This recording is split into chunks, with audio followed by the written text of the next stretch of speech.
Chapter 14, The Thief. Harry opened his eyes and was dazzled by gold and green. He had no idea what had happened. He only knew that he was lying on what seemed to be leaves and twigs. Struggling to draw breath into lungs that felt flattened, he blinked and realized that the gaudy glare was sunlight streaming through a canopy of leaves far above him. But an object twitched close to his face. He pushed himself onto his hands and knees, ready to face some small, fierce creature, but saw that the object was Ron's foot. Looking around, Harry saw that Bay and Hermione were lying on a forest floor, apparently alone. Harry's first thought was of the Forbidden Forest, and for a moment, even though he knew how foolish and dangerous it would be for them to appear in the grounds of Hogwarts, his heart leapt at the thought of sneaking through the trees to Hagrid's hut. However, in the few moments it took for Ron to give a low groan and Harry to start crawling toward him, he realized that this was not the Forbidden Forest. The trees looked younger. They were more widely spaced, the ground clearer. He met Hermione, also on her hands and knees, at Ron's head. The moment his eyes fell upon Ron, all other concerns fled Harry's mind, for blood drenched the whole of Ron's left side and his face stood out, grayish-white, against the leaf-strewn earth. The Polyjuice potion was wearing off now. Ron was halfway between Cattermole and himself in appearance, his hair turning redder and redder as his face drained of the little color it had left.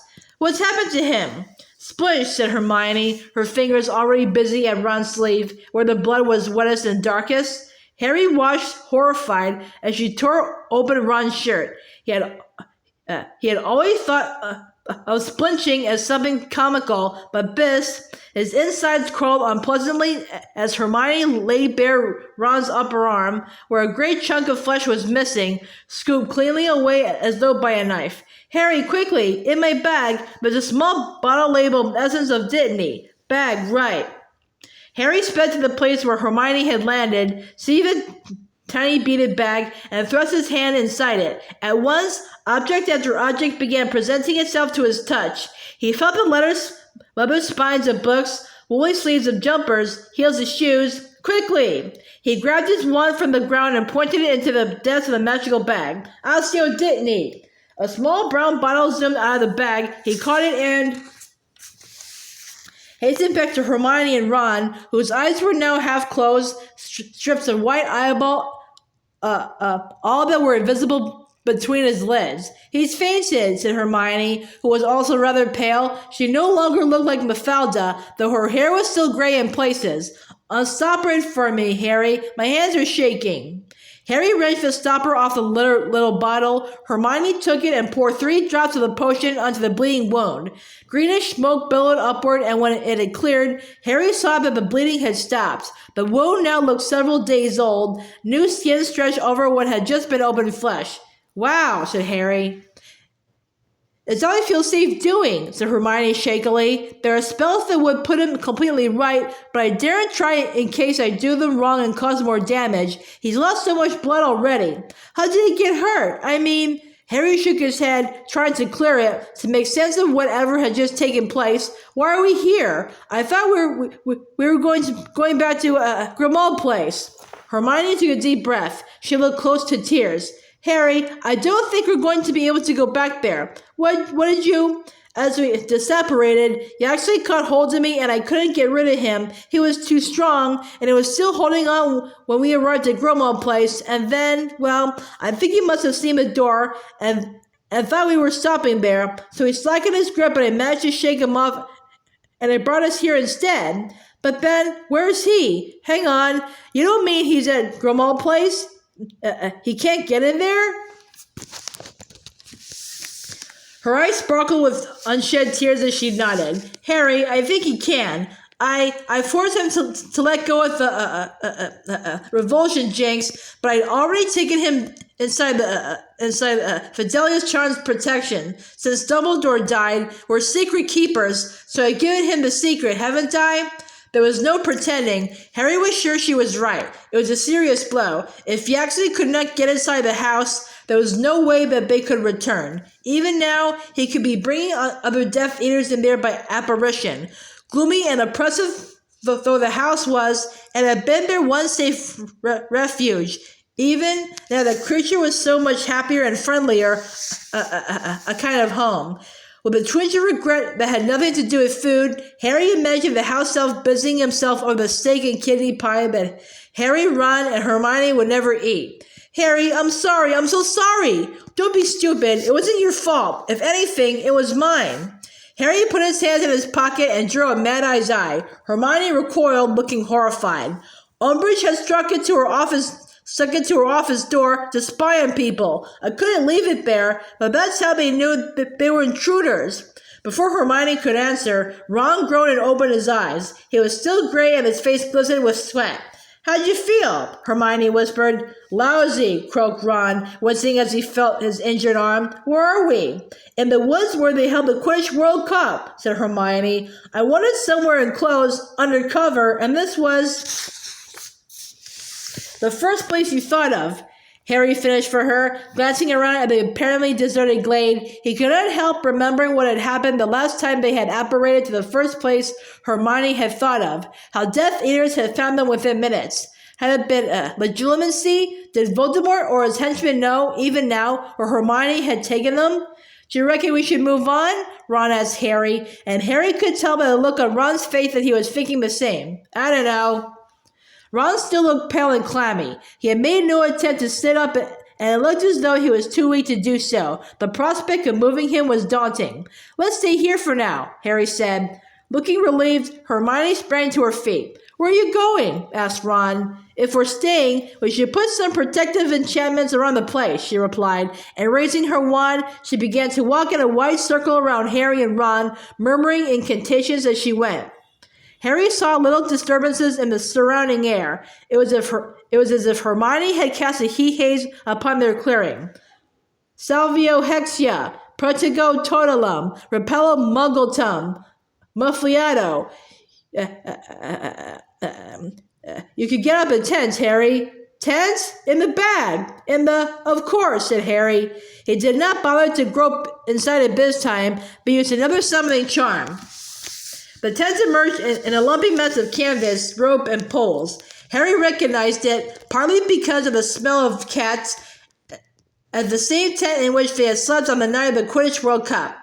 I thought this belonged to that bloke Perkins of the Ministry, he asked, starting to disentangle the tent pegs. Apparently he didn't want it back. His lumbago so bad, said Hermione, now performing complicated figure-of-8 movements with her wand, so Ron's dad said I could borrow it. Erecto, she added, pointing her wand at the misshapen canvas, which in one fluid motion rose into the air and settled, fully constructed, onto the ground before Harry, out of whose startled hands a tent-peg soared to land with a final thud at the end of a guy rope. Cave in a missum, said Hermione, finished with a skyward flourish. That's as much as I can do. At the very least, we should know they're coming. I can't guarantee it will keep a vol. Don't say the name, Ron cut across her, his voice harsh. Harry and Hermione looked at each other. I'm sorry, Ron said, moaning a little as he raised himself to look at them, but it feels like a jinx or something. Can we call him you-know-who, please? Dumbledore said fear of a name, began Harry. In case you hadn't noticed, mate, calling you-know-who by his name didn't do Dumbledore much good in the end, Ron snapped back. Just show you-know-who some respect, will you? Respect? Harry repeated, but Hermione shot him a warning look. Apparently he was not to argue with Ron while the latter was in such a weakened condition. Harry and Hermione half dragged Ron through the entrance of the tent. The interior was exactly as Harry remembered it, a small flat complete with bathroom and tiny kitchen. He shoved aside an old armchair and lowered Ron carefully onto the lower berth of a bunk bed. Even this very short journey had turned Ron wider still, and once they had settled him on the mattress, he closed his eyes again and did not speak for a while. I'll make some tea, said Hermione breathlessly, pulling kettle and mugs from the depth of her bag and heading toward the kitchen. Harry found the hot drink as welcome as the fire whiskey had been on the night that Mad Eye had died. It seemed to burn away a little of the fear fluttering in his chest. After a minute or two, Ron broke the silence.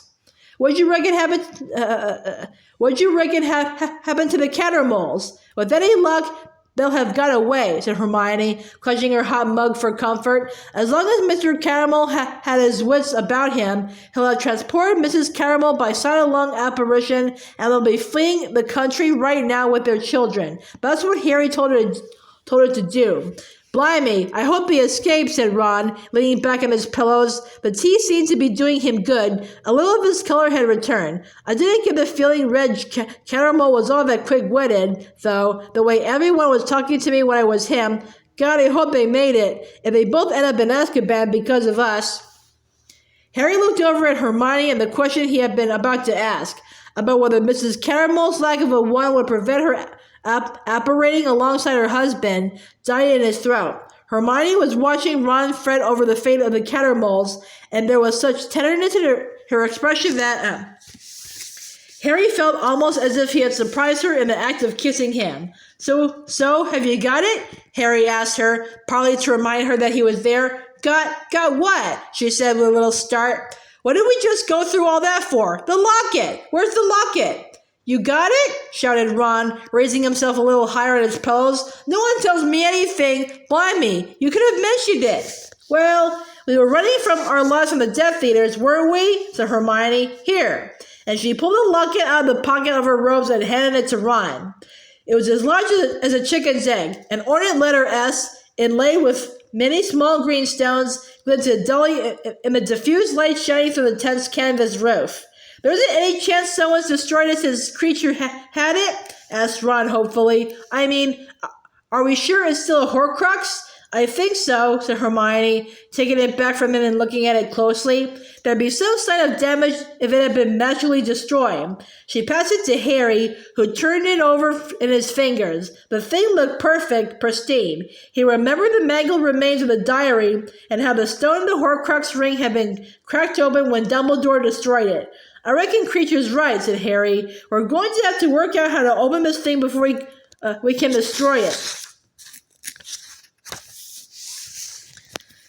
Sudden awareness of what he was holding, of what lived behind the little golden doors, hit Harry as he spoke. Even after all their efforts to find it, he felt a violent urge to fling the locket from him. Mastering himself again, he tried to pry the locket apart with his fingers, then attempted the charm Hermione had used to open Regulus's bedroom door. Neither worked.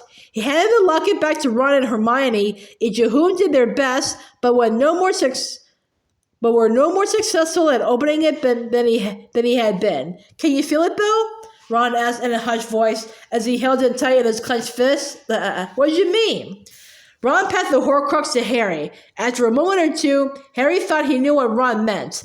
Was it his own blood pulsing through his veins that he could feel, or was it something beating inside the locket like a tiny metal heart? What are we going to do with it?" Hermione asked. "Keep it safe till we work out how to destroy it," Harry replied, and, little though he wanted to, he hung the chain around his own neck, dropping the locket out of sight beneath his robes, where it rested against his chest beside the pouch Hagrid had given him. "I think we should take it in turns to keep watch outside the tent," he added to Hermione, standing up and stretching. "And we'll need to think about some food as well. You stay there," he added sharply, as Ron attempted to sit up and turn a nasty shade of green. With a stethoscope Hermione had given Harry for his birthday set carefully upon the table in the tent, Harry and Hermione spent the rest of the day sharing the role of lookout. However, the stethoscope remained silent and still upon its point all day, and whether because of the protective enchantments and muggle-repelling charms Hermione had spread around them, or because people rarely venture this way, their patch of wood remained deserted, apart from occasional birds and squirrels. Evening brought the change. Harry lit his wand as he swapped places with Hermione at 10 o'clock and looked out upon a deserted scene, nothing but bats fluttering high above him across a single patch of starry sky visible from their protective clearing. He felt hungry now and a little lightheaded. Hermione had not packed any food in her magical bag, as she had assumed that they would be returning to Grimmauld Place that night, so they had had nothing to eat except some wild mushrooms that Hermione had collected from amongst the nearest trees and stewed in a billy cam. After a couple of mouthfuls, Ron had pushed his portion away, looking queasy. Harry had only preserved so as not to hurt Hermione's feelings. The surrounding silence was broken by odd rustlings and what sounded like crackings of twigs. Harry thought that they were caused by animals rather than people, yet he kept his wand held tight at the ready. His insides, already uncomfortable due to their inadequate helping of rubbery mushrooms, tingled with unease. He had thought that he would feel elated if they managed to steal back the Horcrux, but somehow he did not. All he felt as he sat looking up out of the darkness, of which his wand lit only a tiny part, was worry about what would happen next. It was as though he had been hurtling toward this point for weeks, months, maybe even years, but now he had come to an abrupt halt, run out of road. There were other Horcruxes out there somewhere, but he did not have the faintest idea where they could be. He did not even know what all of them were. Meanwhile, he was at a loss to know how to destroy the only one that they had found, the Horcrux that currently lay against the bare flesh of his chest. Curiously, it had not taken heat from his body, but lay so cold against his skin it might have just have emerged from icy water. From time to time, Harry thought, or perhaps imagined, that he could feel the tiny heartbeat ticking irregularly alongside his own. Nameless forebodings crept upon him as he sat there in the dark. He tried to resist them, push them away, yet they came at him relentlessly. Neither can live while the other survives. Ron and Hermione, now talking softly behind him in the tent, could walk away if they wanted to. He could not. And it seemed to Harry, as he sat there trying to master his own fear and exhaustion, that the Horcrux against his chest was ticking away the time he had left. Stupid idea, he told himself. Don't think that. His scar was starting to prickle again. He was afraid that he was making it happen by having these thoughts and tried to direct them into another channel. He thought of poor creature who had expected them home and had received Yaxley instead. Would the elf keep silent, or would he tell the Death Eater everything he knew? Harry wanted to believe that creature had changed toward him in the past month, that he would be loyal now, but who knew what would happen? Would the Death Eaters torture the elf? Sick images swarmed into Harry's head, and he tried to push these away too, for there was nothing he could do for Creature. He and Hermione had already decided against trying to summon him. What if someone from the Ministry came too? They could not count on selfish apparition being free from the same flaw that had taken Yaxley to Grimmauld Place on the hem of Hermione's sleeve. Harry's scar was burning now. He thought that there was so much they did not know. Lupin had been right about magic they had never encountered or imagined. Why hadn't Dumbledore explained more? Had he thought that there would be time that he would live for years, for centuries perhaps, like his friend Nicholas Flamel? If so, he had been wrong. Snape had seen to that. Snape, the sleeping snake, who had struck at the top of the tower, and Dumbledore had fallen. Give it to me, Grigorovich. Harry's voice was high, clear, and cold, his wand held in front of him by a long-fingered right hand. The man at whom he was pointing was suspended upside down in midair, though there were no ropes holding him. He swung there, invisibly and eerily bound, his limbs wrapped about him, his terrified face on a level with Harry's, ruddy due to the blood that had rushed to his head. He had pure white hair and a thick bushy beard, a trust of Father Christmas. I have it no more. It was, many years ago, stolen from me. Do not lie to Lord Voldemort, Grigorovich. He knows. He always knows. The hanging man's pupils were wide, dilated with fear, and they seemed to swell, bigger and bigger, until their blackness swallowed Harry whole. And now Harry was hurrying along a dark corridor in stout little Grigorovich's wake as he held the lantern aloft. Grigorovich burst into the room at the end of the passage, and his lantern illuminated what looked like a workshop. Wood shavings and gold gleamed in the swinging pool of light, and there on the window ledge sat perched, like a giant bird, a young man with golden hair. In the split second that the lantern's light illuminated him, Harry saw the delight upon his handsome face. Then the intruder shot a stunning spell from his wand and jumped neatly backward out of the window with a crow of laughter. And Harry was hurling back out of those wide tunnel-like pupils, and Grigorovich's face was stricken with terror. Who is that thief, Grigorovich? Said the high, cold voice. I do not know. I never knew. A young man. No, please, please. A scream went on, and then a burst of green light. Harry! He opened his eyes, panting, his forehead throbbing. He had passed out against the side of the tent, had slid sideways down the canvas, and was sprawled on the ground. He looked up at Hermione, whose bushy hair obscured the tiny patch of sky visible through the dark branches high above them. Dream, he said, sitting up quickly and attempting to meet Hermione's glower with a look of innocence. Must have dozed off, sorry. I know it was your scar. I could tell by the look on your face. You were looking into Don't say his name, came Ron's angry voice from the depths of the tent. Fine, retorted Hermione. You know whose mind then? I didn't mean it to happen, Harry said. It was a dream. Can you control what you dream about, Hermione? If you just learned to apply occlumency, but Harry was not interested in being told off. He wanted to discuss what he had just seen. He's from Grigorovich, Hermione, and I think he's killed him, but before he killed him, he read Grigorovich's mind, and I think I better take over the watch if you're so tired you're falling asleep, said Hermione coldly. I can't finish the watch. No, you're obviously exhausted. Go and lie down. She dropped down in the mouth of the tent, looking stubborn. Angry, but wishing to avoid a row, Harry ducked back inside. Ron's still pale face was poking out from the lower bunk. Harry climbed into the one above him, lay down, and looked up at the dark canvas ceiling. After several moments, Ron spoke in a voice so low but it would not carry to Hermione, huddled in the entrance. What's you-know-who doing? Harry screwed up his eyes in the effort to remember every detail, then whispered into the darkness. He found Grigorovich. He had him tied up. He was torturing him. How's Grigorovich supposed to make him a new one if he's tied up? I don't know. It's weird, isn't it? Harry closed his eyes, thinking of all he had seen and heard. The more he recalled, the less sense it made. Voldemort had said nothing about Harry's wand, nothing about the twin cores, nothing about Grigorovich making a new and more powerful wand to beat Harry's. He wanted something from Grigorovich, Harry said, eyes still closed tight. He asked him to hand it over, but Grigorovich said it had been stolen from him, and then... He remembered how he, as Voldemort, had seemed to hurtle through Grigorovich's eyes into his memories. He read Grigorovich's mind, and I saw this young bloke perched on a windowsill, and he fired a curse at Grigorovich and jumped out of sight. He stole it. He stole whatever you-know-who's after, and I think I've seen him somewhere.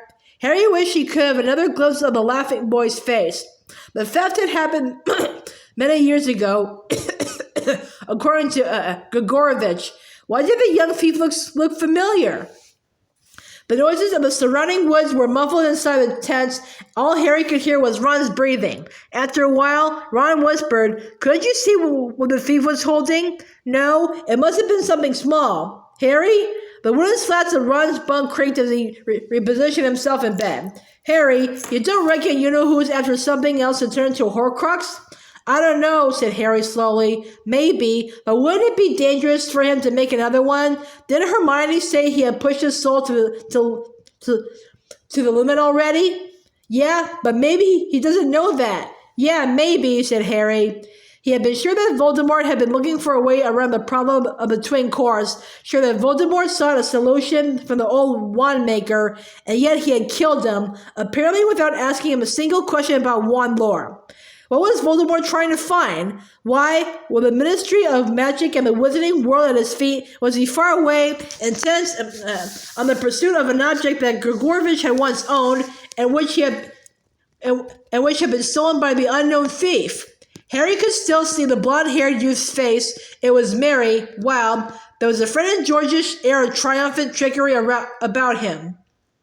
He had soared from the windowsill like a bird, and Harry had seen him before, but he could not think where. With Grigorovich dead, it was the merry-faced thief who was in danger now, and it was on him that Harry's thoughts dwelled, as Ron's snores began to rumble from the lower bunk as he himself drifted slowly into sleep once more.